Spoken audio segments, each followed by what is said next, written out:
Terus kapan mau kenalan ya? Gimana kalau dia udah punya anak coba? Ya janganlah. Aku bisa mati kalau itu sampai kejadian. Ya kenalan dong.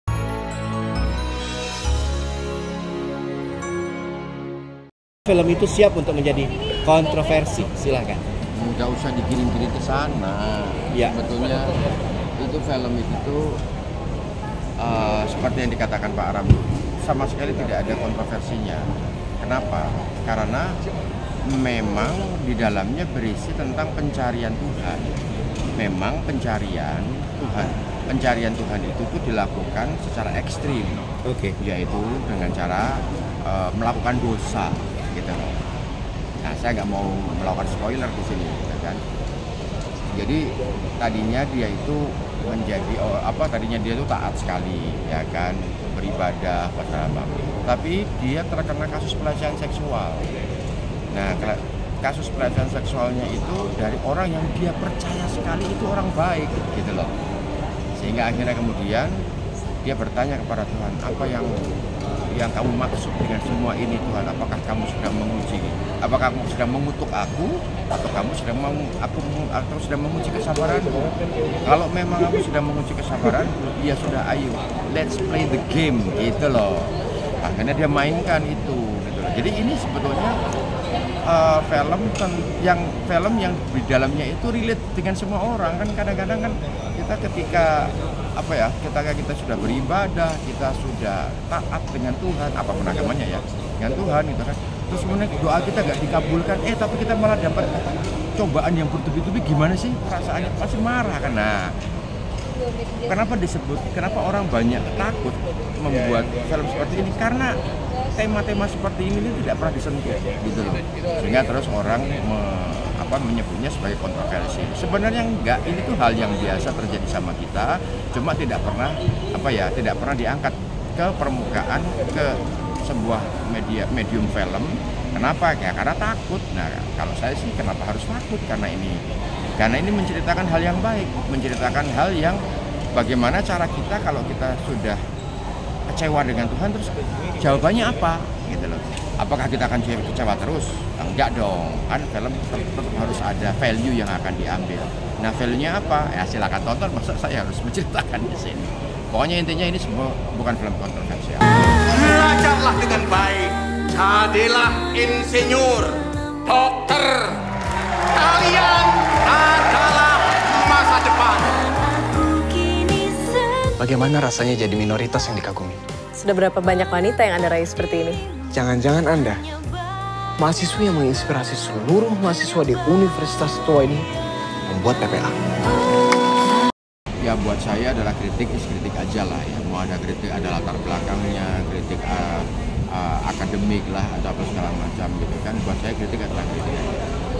Dan kritik itu tuh harusnya menjadi cermin ya kan bagi filmmaker. Ya Bang Asrul lihat sendirilah, saya kurang dihujat apa, kurang dikritik apa gitu kan. Tapi apa yang saya lakukan? Ya tetap bikin film aja.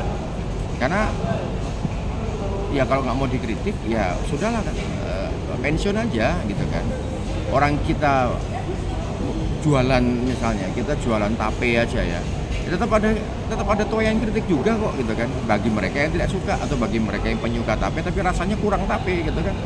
Jadi sebetulnya setiap kali kita melakukan suatu karya keluar dari otak kita, kritik itu selalu menyertai. Dan fungsi dari kritik ini benar, ini saya tidak bohong ya kan, fungsi dari sebuah kritik itu tuh membuat kita tuh jadi refleksi. Oh, mungkin kita pada saat membuat film tuh kita terlalu yakin bahwa ini tuh keren gitu kan, sampai kita tuh menjadi radikal. Memang harus radikal kan. Kalau nggak radikal kita nggak akan mungkin bisa mengeluarkan subjektivitas kita gitu kan. Tapi kan kita jadi lupa gitu kan, bahwa ternyata ada kekurangan. Nah, itu siapa yang mengisi ruang itu? Ya kritik gitu loh. Bahwa kemudian kritik ada yang intelek dan yang ngawur apa segala macam, iya sudah lah, nggak ada persoalan. Mungkin yang ngawur nggak usah didengerin, kan tinggal gitu aja, nggak usah didengerin. Tapi yang yang agak intelek gitu kan, mencaci maki memang, tapi mencaci makinya itu intelek. Misalnya seperti Mas Eki Manjaya ya kan, Erik Sasono, Hikmat Darmawan, itu kan sebetulnya kan mencaci, tapi mencaci karena memang mereka para intelek ya buat saya, bacaannya banyak, analisa terhadap filmnya juga banyak, sehingga cara marahnya itu, cara mencacinya itu membuat kita yang dicaci ngerasa bahwa oh iya ya saya kurang gitu kan. Itu aja sih sebenarnya. Tapi apakah itu berbeda kemudian dengan berbeda? Apakah itu kemudian harus yang paling diharapkan seperti itu sehingga kemudian kita mengabaikan yang lain? Enggak juga. Sama aja Pak, saya kritik is kritik. Berikan aku kesempatan untuk menjelaskan. Penjelasan apa, Gus? Penjelasan apa?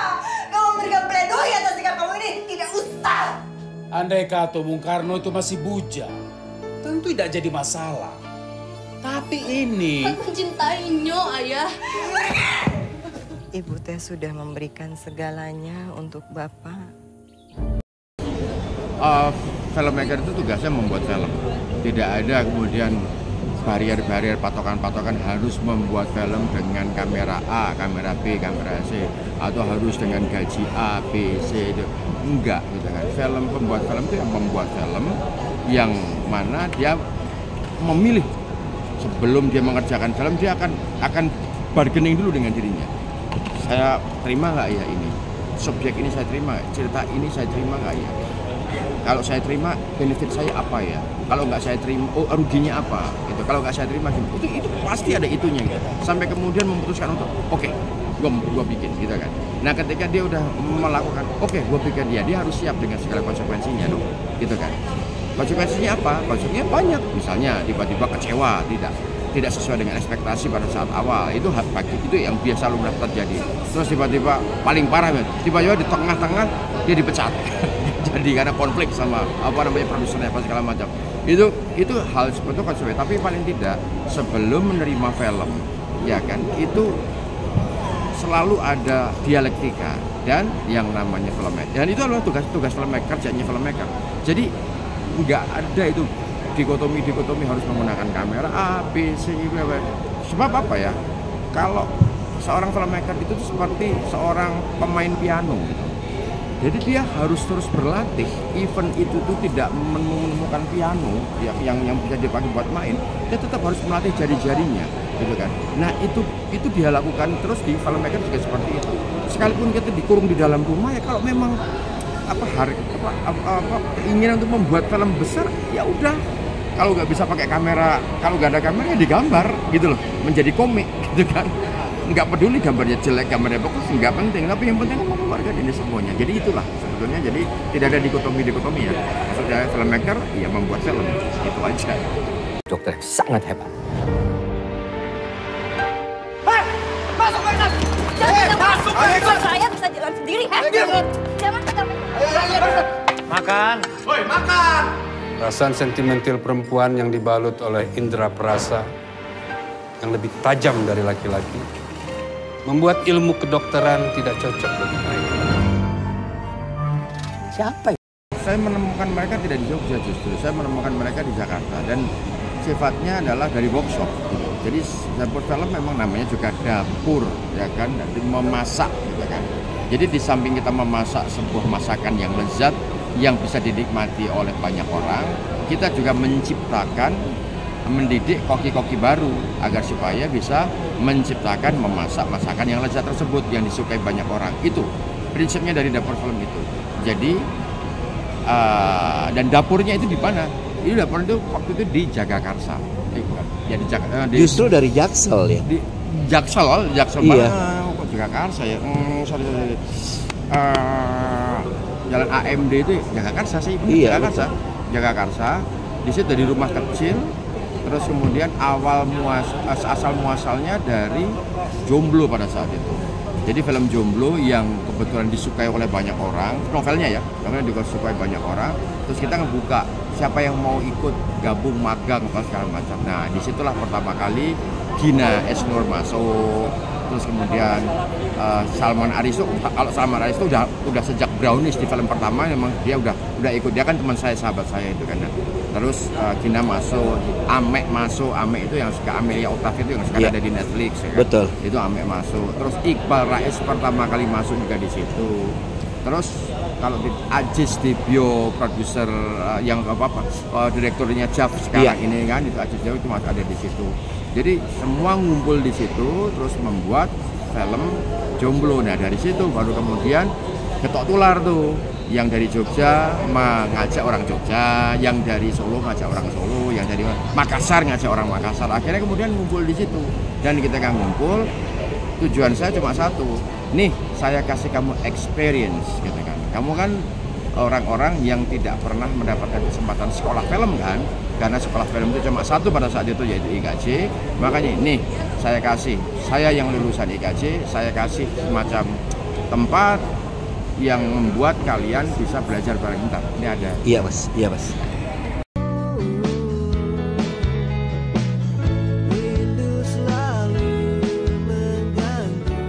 Kita ya udah persiapan selama 2 tahun, hancur dalam 2 detik gara-gara ditolak.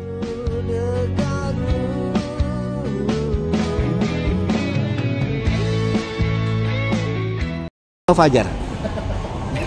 Sebelum ke sana, iya. Itu sebetulnya intinya semua yang datang ke situ adalah rata-rata mereka bukan orang dari mahasiswa film, ya kan? Mereka benar-benar orang yang pengen belajar film, kayak Iqbal Rais itu pengen banget belajar film, terus kemudian dia pengen pengen gabung gitu kan. Sambil nanya-nanya komentator lagi. Iya. Terus dari semua itu baru kemudian kita kasih kesempatan untuk kamu, sebelum saya pengen nanya dulu, kamu mau jadi apa? Pengen kamu apa? Itu yang penting buat saya. Jadi saya harus bekerja dengan orang-orang yang memang sesuai dengan pilihannya, gitu loh. Saya seperti Rian Purwoko pada saat itu, sekarang jadi editor hebat itu dan laris manis itu sekarang kan. Itu tadinya awalannya itu pengen menjadi seorang sutradara, ngotot dia pengen jadi sutradara. Akhirnya dia kemudian menemukan jati dirinya sendiri. Oke, aku akhirnya tidak bisa jadi sutradara tapi menjadi editor. Dan ketika dia menjadi editor, ilmunya penyutradaraan masuk semua di situ. Jadi banyak sekali itu dia melakukan reparasi film gitu kan, yang dilakukan oleh sutradara-sutradara yang nggak ngerti caranya menyutradarai, tapi diselamatkan filmnya oleh editannya Rian Purwoko karena memang dia memiliki visi sutradara. Terus ada Iqbal Rais, dia bontotnya emang sutradara gitu. Terus ada Fajar Bustomi. Saya udah bilang sama Fajar Bustomi dari awal, Fajar, untuk film layar lebar cerita itu emang berat karena kekuatannya Fajar itu di visual gitu kan. Tapi kalau kamu bikin video klip, wah kamu iklan, kamu akan menjadi sutradara iklan nomor 1 gitu. Tapi dia ngotot gitu kan, dia ngotot pengen jadi sutradara layar lebar. Ya udah, akhirnya dia membuat film layar lebar. Alhamdulillah emang jadi, dan memang semua film-filmnya Fajar Bustomi itu kan gambarnya kan bagus-bagus kan, dan memang arahannya dia emang dari visual. Demikian halnya Fajar Nurul, demikian halnya semuanya yang lain-lain juga, kayak Indra Kobus, ada Destu Saputra dan sebagainya. Tapi poinnya adalah bahwa kenapa mereka seperti itu? Ya karena kemauan mereka sendiri. Saya hanya memberikan jalan, dan saya menunjukkan jalan. Maksudnya gini loh, kamu tuh pasnya tuh menjadi penulis, bukan menjadi ini gitu kan. Atau kamu harus jadi sutradara, bukan jadi editor gitu kan. Saya mengarahkan, tapi sekali lagi saya hanya bisa bilang pilihan semuanya kembali kepada mereka. Itu bahkan pada Fajar Nurul saya katakan, Gros, kamu itu bagusnya nulis dan menjadi bos, saya bilang gitu. Artinya kamu menjadi produser, kamu punya PH, punya perusahaan, kamu lebih pas di sana daripada kamu menjadi sutradara gitu kan. Bener kan, dia punya idean kan? itu saya sudah pernah ngomong seperti itu. Terima kasih Pak Sanu. Katanya lo tuh gak suka makanan lokal dan bumbu Indonesia. Specialty gue emang di Italian food.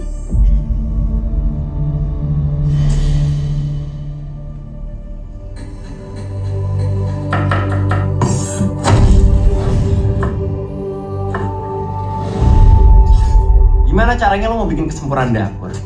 Kalau itu cacat. Aku marah karena hatiku patah. Kamu bikin aku patah hati. Tempat ini memang desa. Isinya petani miskin yang nasibnya selalu dimainin sama cukong pangan dari Jakartamu itu. Selama rumah masih ada, rasa tidak akan mati. Dan cuma tertidur. Kamu harus pelajari ini baik-baik. Mustika rasa. Warisan Bung Karno.